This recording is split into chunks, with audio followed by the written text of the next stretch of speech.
In this tutorial, we create this environment, which is the foundation of the next two videos coming up in the following days. In this tutorial, we make use of rock generator to create various versions of a rock. And we also use the particle system, and we add textures to the ground and to the rock. Please don't forget to like and subscribe, and I hope you enjoyed this tut. Hey guys, welcome back. Today we're going to create a three-parter video. This is part one. We're going to create beautiful ground using textures.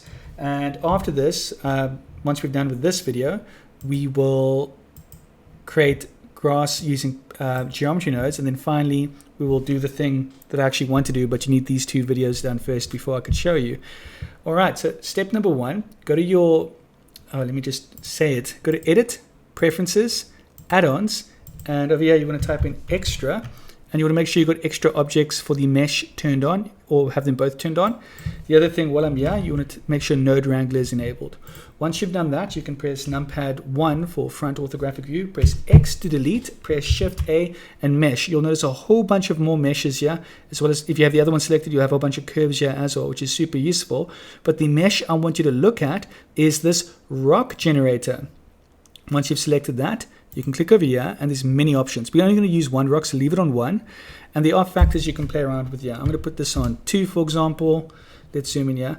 And it is a bit wonky, but it does the job. It's good enough. And now we're going to mess with bits of this detail. I'm going to try and put this on 5. Put this on 4. Put this on 3. There we go. 3 looks good. And smooth factor, let's put this on 2. 2, ooh, no. 1, no. 4, no. 0. And I'm just going to play around with this until I get a look that I like.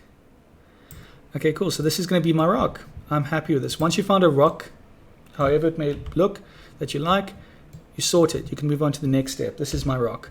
And now that I've got this, I'm going to create a new collection. I'm going to call this collection, which is really video 1, which would be land and rock. And we'll put our rock in that collection. And then I'm going to press G, X, and we'll chuck this over here. And now we are ready to begin. So all you need to do is press Shift A, Mesh, Plane, numpad 7 for top orthographic view. You can scroll in with your mouse wheel, press Tab. Now that you're in edit mode, you can right click, subdivide, and we're going to create 100 cuts. Now, and then you're going to press S4 to scale it by 4. And then you can click and then press Tab to go into object mode. Now, if you want to take it a step further, if your computer can handle it, use this with caution. We're going to add some subdivisions. We're going to keep it on simple, and I'm going to put it on 2 over here on the viewport, but when I render it out, I'm going to put it on 4. And you kind of want to be light on this as much as you can. And now that we've done that, we're going to add a simple displacement. So we're going to click on here, displace, new, and we're going to go over here and we're going to select, in this case, clouds. Once you've selected clouds, maybe we used improved purlin, and we just scale this all the way up, reduce the depth to that, and that should be good enough for us to work with. Let's see what we got here. That's good enough. Perhaps I want to press S2, and that should be big enough, this area. Press Tab to go into edit mode. Yep, still big enough. And the next thing I want to do is go to our modify properties, put this on 0, and put this on 2.5. And there we go. We have our land fleshed out. And now we just have to decide where we want our camera to be. So I think I'm going to have the camera somewhere here. Control Alt numpad 0. And just so that I've got more control and I can see what I'm doing better, go into render view, choose the camera, and I'm just going to have this small over here so I can see what's going on. And I'm going to change to cycles, and I made sure that I said render region, crop to render region, so I can only see what the final render will look like. So when I move this around, it's easier to tell what kind of result I'll get. So I'm going to select the camera, press G,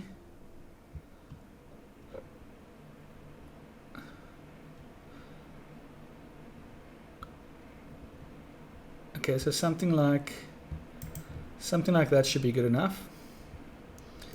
And we are sorted. I'm quite happy with that.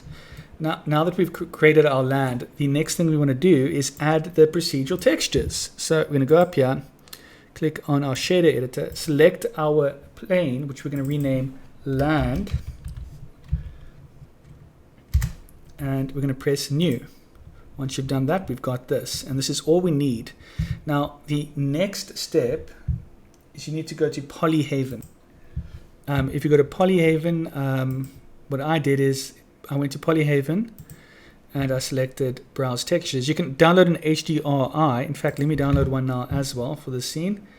Outdoor scene, I will use this one here. Download. I'm pretty sure I pressed download. There we go, it's downloading. And while that's downloading, go back here, click on Textures, and I'm going to type in ground. And you can choose a ground that you like. The ground that I'll be using in this tutorial is Forest Ground 1. Why? Because why not? And the next thing you want to type in is rock. And you don't want to use this because this is ground rock. You want to use something a bit more solid. And what rock did I end up using? I think I used rock 5, this one, yeah. Which would be, scroll down, rock 5, this one. I chose this rock. So if you want to follow along with the same rock type, you can, or choose a rock type that makes sense. This is wall or ground. This isn't rock. A rock type would look something like this, just letting you know. Right, now that it's downloaded and you know where you saved it, you want to go to where you saved it. And I saved it on my desktop over here. All right, so now I'm going to open up Blender and click on textures, and currently we're dealing with the ground. So I've got 4 forest ground textures here. Now, I'm no expert at this, but you saw the result that I delivered at the start of the video, and that's the result we will deliver here. I'm going to pull in the forest ground diff, and if anyone has a great, short, concise video on expanding on this, I'd love to learn more about textures. I do not know enough, but I know enough to know what the score is. Let's chuck that there, and this over here. And the one texture that I'm not using is the displacement texture. You know what? I'm going to use the displacement texture. I'm going to use it on the, normally there's a bump option, yeah. Let's quickly go over here to, we are in cycles, change to GPU. And in this material, if we scroll all the way down to settings, I like to use displacement and bump. I like to use both. You want at least to use displacement or displacement and bump. All right, so now that I've got these textures here, I'm just going to chuck them over here like this in order and pull this back. And we're going to name this material land, so we know what it's referring to. It just makes our life a lot easier to name it as we go. And the first texture here, how do we know which texture it is? It says diff, and diff is this over here. So you can kind of read the names up here. That's what you kind of have to do to follow along. Well, the first thing we want to do is we want to mix our nor, I'm just calling it by the part where it's different, the nor and the diff together. And the nor is really a combination of 2 textures put into one. It's a new thing people are doing these days. That's probably the thing I'm the most rusty on. But anyways, we want to mix these textures together. So, which is basically mixing 3 textures together, or up to 4 textures together. We're going to press Shift, and we're going to type in mix, and we want mix RGB. And we'll connect the mix RGB into the base color, and we'll change this to multiply, and we will connect the diff color to color 1, and we'll use the nor color to color 2. And I'm just going to change this to render view so I can see what the score is. And yep, it's already looking like we're moving in the right direction. The other thing I'd like to do here, Shift A, and I want to type in curve. I like to use RGB curves here. Just personal preference. And let's change this to 0.1, 1, okay, so 0.35. And now we're going to mess with the RGB contrast. We do this, and you can kind of find a contrast you like. Let's delete that. And it's green, so we probably want it to be a little bit more green. And let's also mess with the contrast.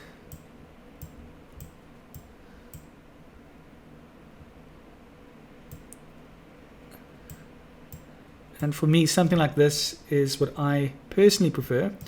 I'm just going to right click shade smooth, so it just looks a little bit better. Alright, so I'm quite happy with how we've started. The next thing I want to do is over here where it shows rough, this is quite easy. You just connect the rough into the roughness. And that makes it look nice and appropriately rough. And this displacement, you'd normally connect into the normal. Also, I would have myself believe. There's a few things I want to change here. First thing I want to do is press Shift A, search, normal, and we're going to use a normal map and connect this here. This creates a very interesting effect, similar to the anime hair I did a few tuts back. But we can play around with this. Let's change this to object. Change to the camera view. Let's try world space, blender object space. You can create these dark lines like that. Okay, well, I'm going to change this to alpha. I'm going to see what happens. I'm just kind of playing around, experimenting here. Okay, so I'm not going to use the displacement. I'm going to delete that. I tried. What I will use is the NOR. And I believe, number one, the NOR should go into the specular, as well as the NOR should go into the color. But I think it's this part of the NOR that needs to go into the color. Sorry. There we go. That's what we're talking about. Now we just want to adjust the strength. And now this 2D image, it looks like there's a little bit of 3D in it. So we've done good. So with no strength, it looks flat. And we're kind of just ramping this up to a part that we think is appropriate. Based on our camera position, we could mess around with our camera position to make it look better. But I think for me, 0.5 is good enough. Unless we... Let's just go over here. If we were here... let's select our camera. Right, so let's pretend this is where we were. And go click on our land, and we just mess with the strength here. I'm going to go 2.5. And that looks pretty good. And now we can play with the contrast. And you kind of just have to be really careful with this. It's very easy to overdo it. But I'm quite happy with this result. Now, if you downloaded an environmental texture like I just did, click on your world properties. Over here, which shows color, change to environmental texture and press open. Find the environmental texture that you've downloaded. I'll leave mine downloaded to the desktop. And now we can play with the colors as well. And what we could do is we could change from object to world, so we can see our environmental texture. Press Ctrl T, and I'm just going to mess with this rotation. Actually, that rotation doesn't matter. Let's do the... let's stick to the render view. So I'm going to change this to about 35, and I'm going to change the Y to 35. And I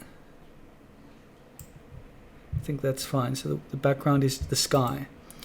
Alright, so you can kind of play around with that if you like. I'm quite happy with that. So I'm going to click over here, go back to the object. And this object is now done. We're done with this, but now we need to sort out that rock. So let's go back to our solid view mode. Or you can even use this mode, the material view mode. This is without all the work that we've done. It looks like that. And we want to work with the rock now. So select your rock and go to your shader editor and press new. And we're going to call this material rock. Why? Because we don't want to get confused. Now we're going to go back to our land, where it shows land. And I'm going to, actually there's one more thing that we can do to the land. We might as well quickly just get it done. It doesn't really do much. What we can do is we can click on this top one and press Ctrl T. And I'm going to connect this to generate.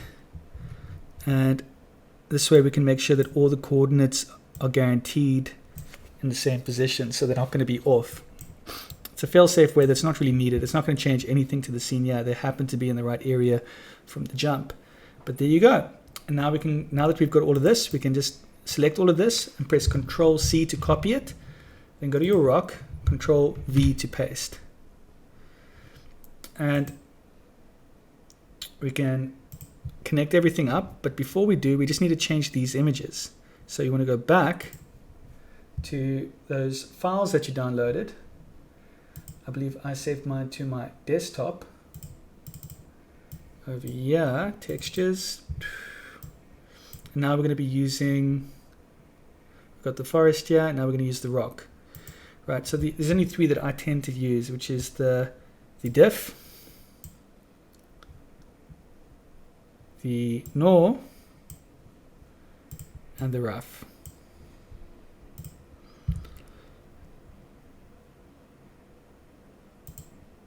All right, I'm also going to just click on this. And now we've got the, let me just undo that. I shouldn't have done that. I'm just creating more materials than necessary. It's just not, there we go, it's just not productive. All right, so we want to get the diff quickly, and we can tell because it says diff here. So we'll take this first rock diff over here, and I'm going to connect this over here, and I'm going to connect this over here. So now I can select this and press X to remove it. And just like that, we've got that set up. Now we can connect the bottom one, which is the forest. Actually, there's one more thing that we need to connect here that we haven't with the diff. If we go back to our land, we'll notice that, oh, we actually do connect it to one thing. Never mind. The next thing is our rough. Let's do the rough quickly. So number one, we'll connect this over here. Select this, delete it, and we're going to connect this to roughness. And if we want to see how this looks, we probably should look at our rock.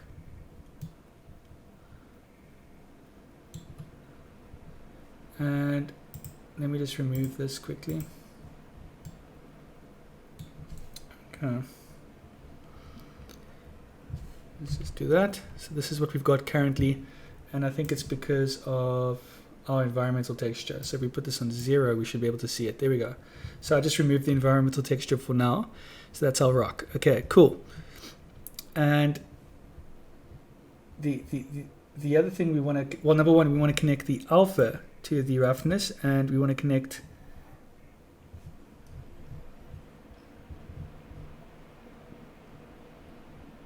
yeah, that's about it.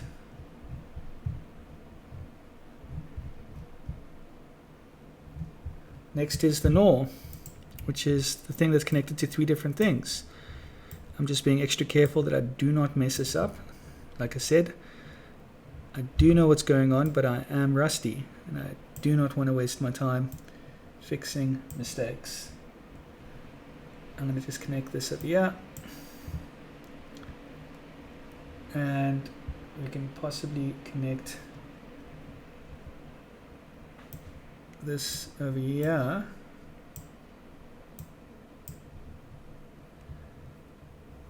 Let me just put this on 1 or 0.5 for now. Okay, there's a few things we want to change with this texture also. The other thing we want to do is change this to box and choose the blend at 0.2, and you want to do this to all of this here just so the texture doesn't bleed like that or get stretched out like that. Flat box 0.2. There we go, that looks a lot better already. I'm just going to reset the contrast. So everything is reset to what it should be on. Leave this on 0.5. I'll deal with this just now. And we're not done yet. We also need to connect the NOR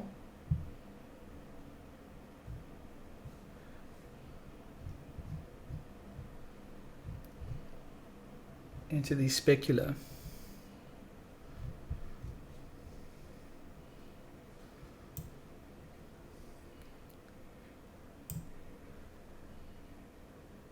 This isn't our rock. Okay, cool. So now that we've done that, now we can look at how we can make this look better. Well, number one, let's play with the factor. If we make this 0, it looks like that. If we make it 1, it looks like that. So off the bat, I think 0.1 is closer to home. Next thing we can do is change the contrast.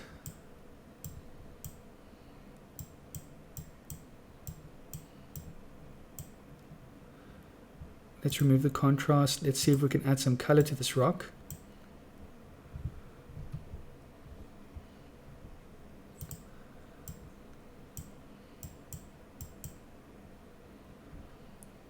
To make it like match with the land a little bit better.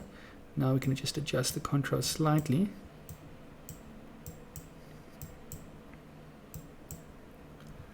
Okay, we'll leave it like this and we'll have to add it to the scene and then we'll adjust it even further as appropriate. Let's try 0. Well, once again, if you select all of this, so if you click on this, hold your mouse in and bring it all the way down to all 3 lanes, and then type in 0.5, it affects all 3 lanes. Okay, so that I'm going to leave it on 0.5. I quite like that. Decent looking rock. Now we're going to click on our land, go to our particle properties, properties, add a new particle system. Rock on land is the name of the particle system, so we know what it's about. We're going to click on hair. We're going to make sure advanced is selected. I'm going to put this in about 750. And I'm going to click on source, change this from jitter to random. I'm going to make sure rotation is selected, change this to normal, and I'm going to max out the phase as well as the randomized phase. I'm going to go to the render options and I'm going to change this to object, and I'm going to select the object being the rock. And we know how the rock looks, but we don't know how the rock looks on our set. So we can see it over here. We can adjust maybe adjust the randomized size to 0.5 and maybe make this 0.04. I can also make this 1, which is just overkill. Let's go 0.1.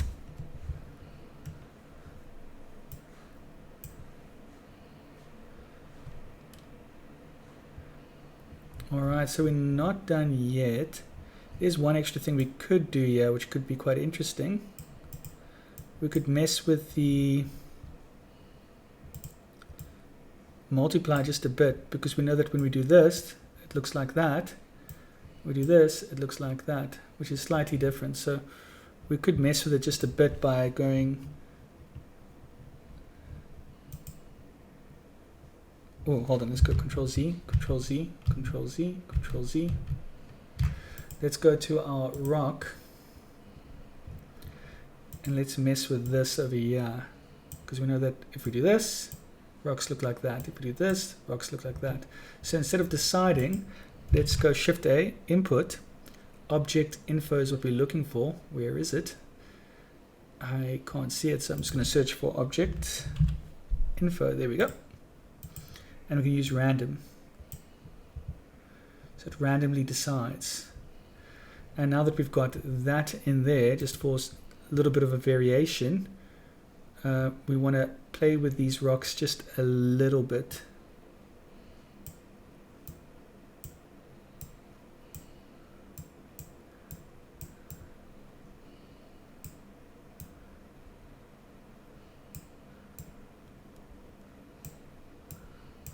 I'm going to leave the contrast. I think it's more of the color palette, trying to make the colors work and look natural.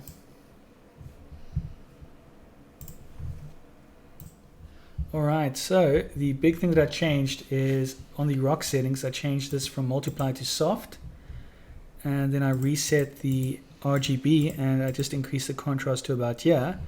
And then finally over here I made sure that the normal map is on tangent space, and I believe I should do that with the land as well. Let's try tangent space and just see the difference. No, undo that. I prefer how it looks here, but not how it looks on the rock. So change it to tangent space, and we can kind of just play around with the contrast of the rock. And just to confirm, let's zoom in.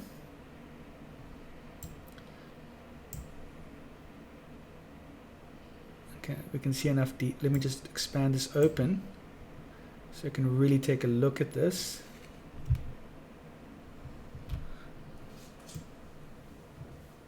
Okay, we're close enough to be able to tell what's going on yet. We'll just do that, and we'll just increase this.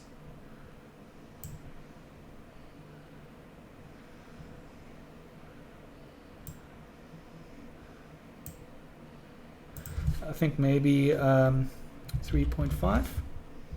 Yep, that's enough detail. Just gives an extra little bit of texture on the rocks on tangent space. And I think white rocks look good in this scene. Let's just take a look, see what we have.